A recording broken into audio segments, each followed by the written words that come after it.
Salut, c'est Yann, j'espère que tu vas bien. Alors aujourd'hui, je voudrais te parler de 7 mauvaises pratiques sur LinkedIn. 7 choses à ne surtout pas faire si tu utilises cette fameuse plateforme professionnelle pour ta prospection en tant qu'entrepreneur par exemple. Il y a tout un tas de choses que j'arrête pas de voir et c'est vraiment pas les bonnes choses à faire, c'est totalement contre-productif et je voudrais t'éviter ça. Juste avant de rentrer dans les détails, je t'invite à mettre un gros pouce à cette vidéo et à t'abonner à la chaîne si c'est pas déjà fait. Tu peux aussi cliquer sur la petite cloche de notification. Alors, première chose que je voulais aborder, première mauvaise pratique. Alors, c'est une pratique qui est encouragée en plus par LinkedIn. Ce sont les in-mails. Alors, je sais pas si tu sais ce que sont les in-mails, ce sont des messages que tu peux envoyer à des personnes qui ne sont pas dans ton réseau, tu vois, qui ne sont pas dans ton premier cercle de relations.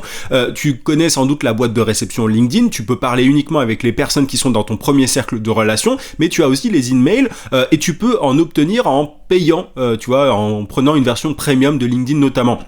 Et plus tu payes, en gros, plus tu as d'emails disponibles par mois. T'en as qui te permettent notamment d'avoir 20 emails par jour. Et en gros, un email, ça te permet d'écrire à quelqu'un qui est dans ton troisième cercle de relation ou dans ton deuxième cercle de relation sans problème. Tu vois, donc la personne va simplement recevoir ton message dans sa boîte de réception comme si tu la connaissais.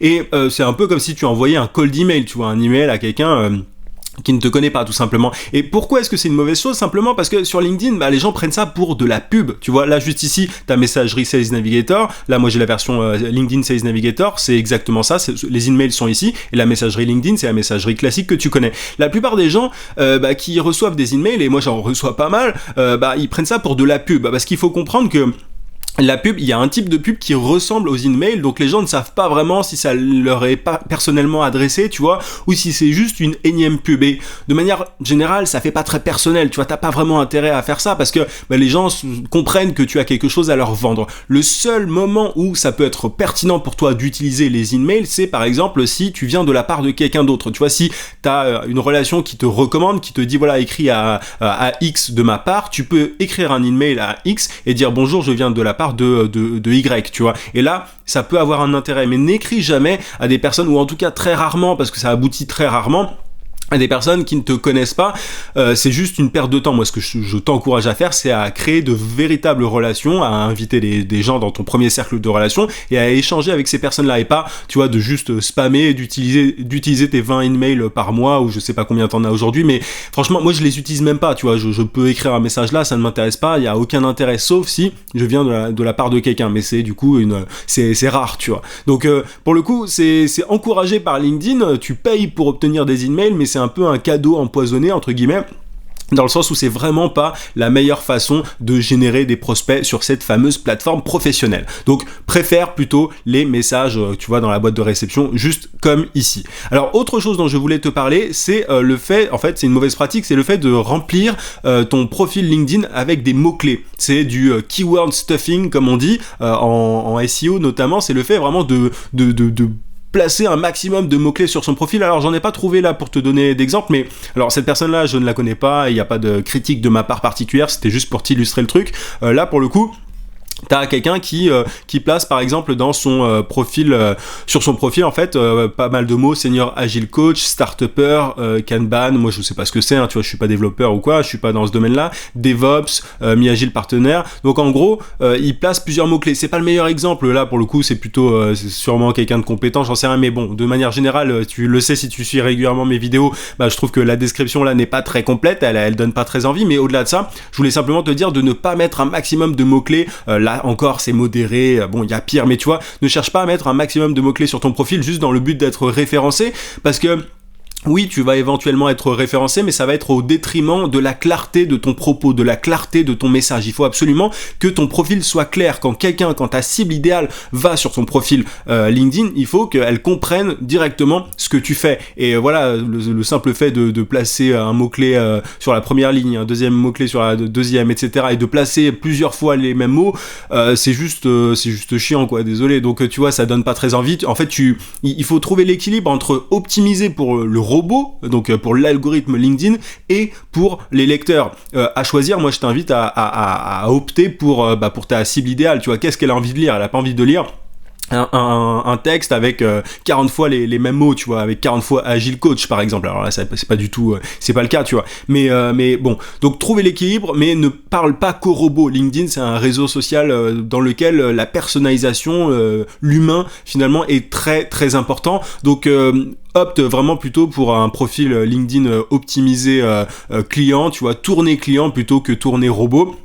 Et ne cherche pas à placer 40 mots-clés, parce que en plus, tu vois, moi j'ai déjà reçu souvent des propositions suite à des gens qui me trouvent dans la barre de recherche LinkedIn grâce aux mots-clés que j'ai sur mon profil, mais la grande majorité des prospects que tu vas générer, ce sera grâce à la clarté, encore une fois, de ton message. Il faut que tu vois ton profil, ta description LinkedIn comme une réelle page de vente et pas comme autre chose. J'en ai déjà parlé dans pas mal d'autres vidéos. Troisième mauvaise pratique, c'est le fait d'utiliser trop de jargon. Alors, encore une fois, j'ai pas de super exemples. Là, j'ai cherché un peu ce matin, mais il y avait pas grand chose il y avait pas grand chose qui sortait. Mais il y a parfois, alors là, c'est pas le cas de cette personne-là, mais il y a parfois des personnes qui utilisent enfin là, c'est un peu le cas quand même, mais qui utilisent beaucoup trop de jargon. Alors, si tu t'adresses uniquement à des techniciens, c'est pertinent parce que les techniciens, tu vois, qui vont pouvoir t'embaucher ou enfin en tout cas payer tes services, ça va leur parler. Mais dans certains cas, c'est ultra, tu vois, si t'es consultant en marketing digital et que tu parles de retargeting, etc. Ça va pas forcément parler aux dirigeants de PME qui est ta cible, tu vois.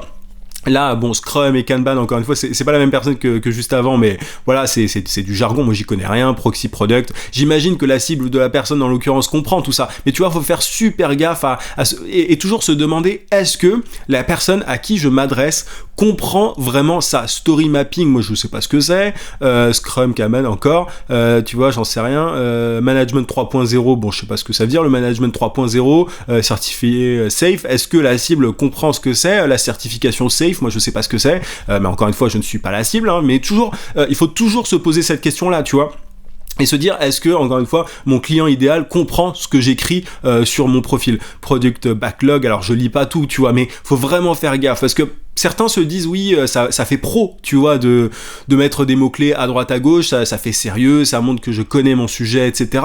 Attention, encore une fois, si toi, t'es là pour aider certaines personnes qui ne sont pas conscientes de tel ou tel mot, enfin, qui ne sont pas conscientes que telle chose s'appelle comme ça, tu vois, encore une fois, le retargeting, le reciblage, faut savoir ce que c'est, va pas employer ce genre de terme-là, parce que la personne va juste se dire, oulala, c'est beaucoup trop compliqué, je comprends rien, je me barre, quoi, tu vois. Moi, en l'occurrence, encore une fois, cette personne-là n'est pas c'est pas quelqu'un qui peut m'aider, mais tu vois, quand je vois ça, j'ai peur, moi. Enfin, moi qui ne suis pas technicien, j'ai peur. Et pareil, si t'es créatif, tu vois, quand on est créatif ou technicien, on emploie souvent des termes un peu compliqués. Et moi, le premier, tu vois, j'ai déjà fait cette erreur-là, d'utiliser certains termes que personne ne comprend, en tout cas que ma cible ne comprend pas. Donc, faut vraiment faire gaffe et c'est être plutôt dans la vulgarisation plutôt que dans tu vois, dans voilà, encore une fois, la surutilisation de jargon qui fera peur et qui fera fuir tout simplement tes prospects. Donc voilà pour cette mauvaise pratique.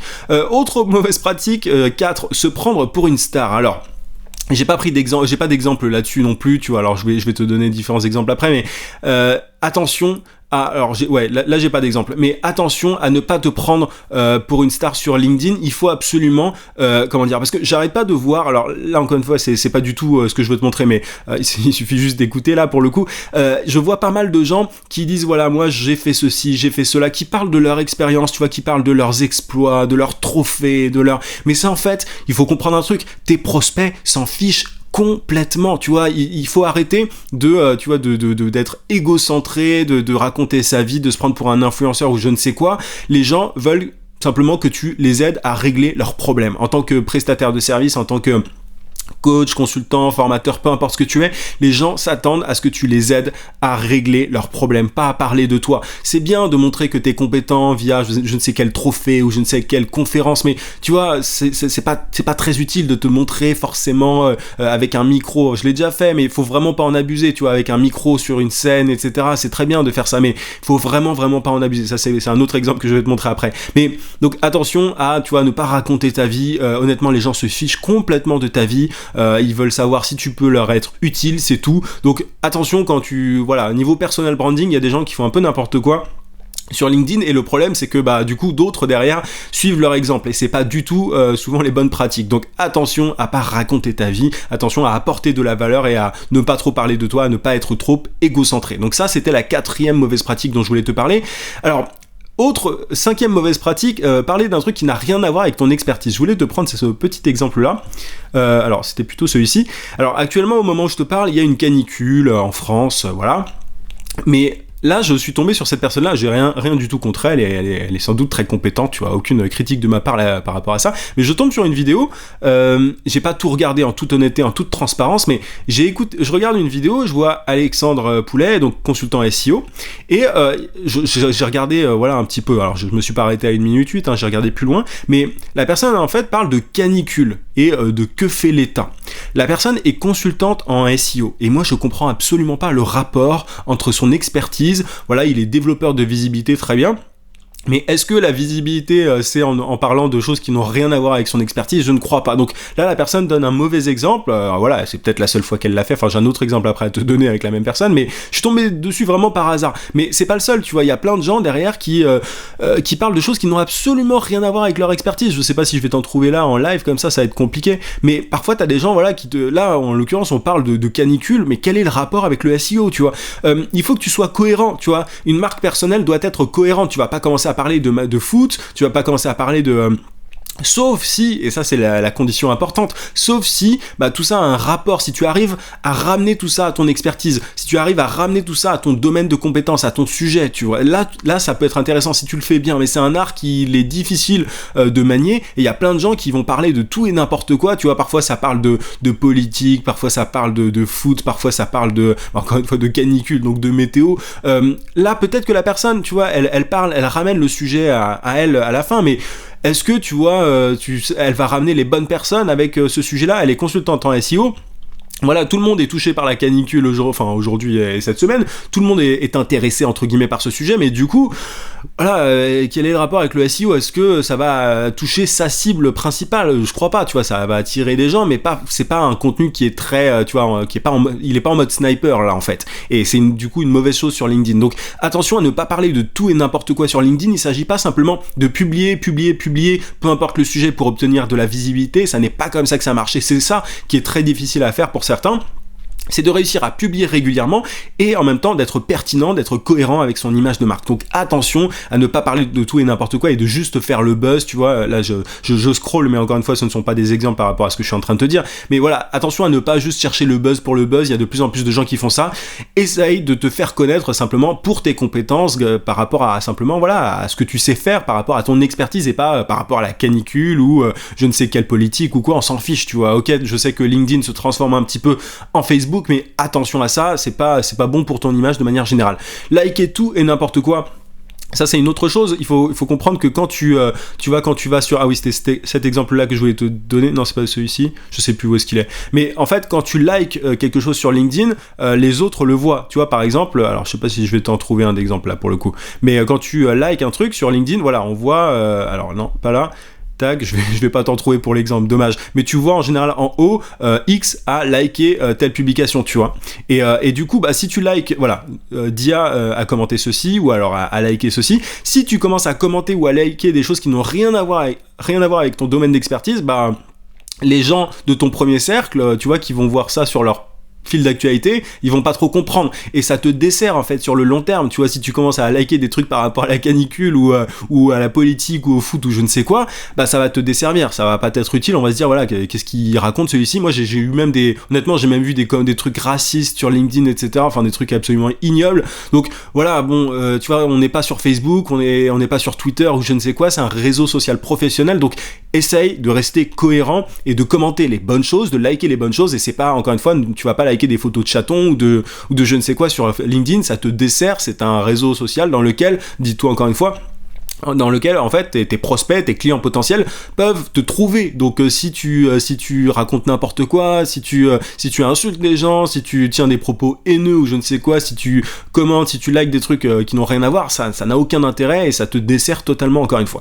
Donc voilà pour cette mauvaise pratique. Et dernière, inviter des gens à s'abonner à sa page entreprise. Alors ça c'est la grande mode actuellement. Tu vois, moi alors actuellement j'ai 108 invitations parce que j'en ai accepté quelques-unes, mais j'ai beaucoup de gens qui m'ajoutent actuellement et j'ai pas le temps de toutes les accepter, mais parmi ces 108 invitations, il y a 15 entreprises qui m'ont demandé à ce que je m'abonne à leur page. Alors souvent c'est fait de manière massive, tu vois, elles m'ont pas demandé de façon personnelle, Yann, est-ce que tu peux t'abonner à notre page LinkedIn, mais ça n'a pas d'intérêt. Quand tu invites des gens sur LinkedIn, t'as intérêt à ce que ça soit sur ta page de personnel, tu vois. Ça n'a aucun intérêt aujourd'hui d'inviter des gens à s'abonner à ta page LinkedIn, parce que en quoi est-ce que ça m'intéresse, tu vois. Locomotive, je sais pas ce que c'est, Net Investissement, je sais pas ce que c'est, Clinique, je sais pas ce que c'est, Tech My Biz, je sais pas ce que c'est, etc.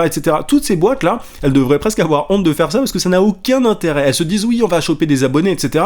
mais ça montre qu'elles maîtrisent très peu LinkedIn, dans le sens où la vraie magie de LinkedIn aujourd'hui, c'est principalement par rapport à ton profil personnel et pas du tout par rapport à ta page entreprise qui aujourd'hui a une portée très limitée, qui n'intéresse personne. En B2B, on pense souvent au fait qu'on fait du business avec des entreprises, mais c'est pas le cas. On fait du business entre humains, tu vois, c'est du H2H, si j'utilise des termes un petit peu pompeux et de marketeux. Mais du coup, il faut s'adresser à des êtres humains et parler en tant qu'être humain. Invite des êtres humains à se connecter avec toi. Tu vois, en tant que Yann Le Naine, moi, il faut que j'invite des personnes et pas en tant que YLN Media, qui est le nom de ma boîte. Tu vois, ça n'a pas d'intérêt de faire ça, parce que c'est pas ta boîte elle-même qui va créer une relation, tu vois. Il faut vraiment comprendre que en B2B la relation est super importante. Il faut, et c'est tout, c'est vraiment le pilier du social selling comme certains l'appellent, c'est de l'humain. Il faut créer une véritable connexion, une véritable relation, et ça passe par ton profil personnel et pas ta page entreprise. Ça c'est juste du spam, moi ça m'intéresse pas, et j'imagine que LinkedIn va même sans doute interdire ça bientôt, tellement il y a des abus, et tu l'as peut-être vu à droite à gauche. T'es peut-être toi aussi spammé par pas mal d'entreprises qui veulent que tu t'abonnes à leur page. Voilà un petit peu ce que je voulais te dire. Voilà pour les 7 mauvaises pratiques sur LinkedIn, les choses à ne surtout pas faire. Si tu veux aller plus loin, si t'es coach, si t'es consultant, si t'es formateur, moi j'ai une newsletter quotidienne dans laquelle je partage mes secrets pour trouver plus de clients et pour facturer tes services à prix d'or. Pour t'inscrire, tu as le lien en description, sinon tu cliques juste en haut sur le i et tu obtiendras en bonus une formation vidéo gratuite pour trouver plus de clients, et notamment grâce à l'emailing, je te donne un script pour convaincre plus de clients par email. Tu as tout ça encore une fois en description, et sinon tu cliques juste en haut sur le i si t'es sur YouTube. Je te dis à très très vite.